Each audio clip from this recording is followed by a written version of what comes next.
Thank you, Mr. Chairman. Let's start with some basic questions about our healthcare system. Right now, the first one is, over the last decade, are Americans more or less healthy than they were 10 years ago? As a nation, we are less healthy.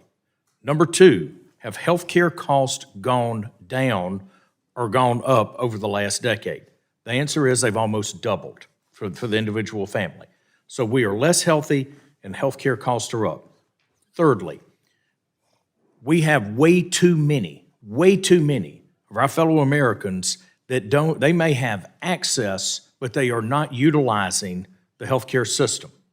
So the answer cannot simply be to mandate higher taxes to solve this problem. Because what we've seen over the past decade is as you tax more and as the government spends more in this space, the results is that we are less healthy and we are paying more, and every single family is paying more for their health care costs and getting poor results. And by the way, along the way, the doctor-patient relationship has been destroyed, and we continue to hit this and say we're going to cut provider payments.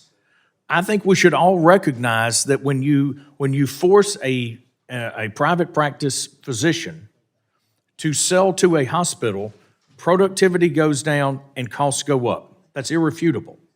So I think whether it's, and look, to me, asking able-bodied adults capable of work to participate in work, I don't think is draconian. We need our fellow Americans in the workforce. We need our fellow Americans to participate. Not saying cut it out. I'm not saying eliminate the benefit. We're simply saying help participate in the American economy. And by the way, it also addresses the need that we spoke about just a minute ago, which is we need every single American working so that their payroll taxes can go and fund Social Security and Medicare, right? Now, the rhetoric from the left of we want the richest corporations to pay for this and the richest individuals. 1% of this country pays 40% of the taxes. Think about that. 1% of this country pays over 40% of the taxes. That's a pretty heavy load, right?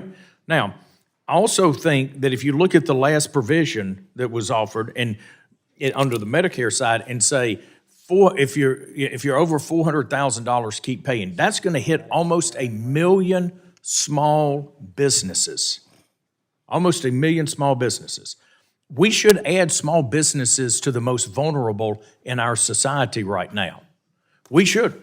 Inflation, supply chain issues, labor issues, interest cost because of inflation and this ridiculous chase to drive down inflation by raising the cost of goods without addressing productivity, to me, is a futile exercise, and it is a guaranteed pathway into a sustained recession. And more importantly, as we look at where we are right now, we have more revenue coming in than we've ever had, but we're spending way too much money. We should be doing things like cutting the waste, fraud, abuse, and improper payments in our systems to protect our most vulnerable. We should be looking at how to reduce administrative cost. If you look at where the bulk of where money is going, unfortunately, it's not going to patient care. It's going to administrative costs and improper payments. So before we ask our fellow Americans to pay one more dime in taxes, don't you think we have the responsibility to weed out the waste, fraud, and abuse and the improper payments in the system before we ask our most vulnerable, including our small businesses, to pay more? With that, Mr. Chairman, I yield back.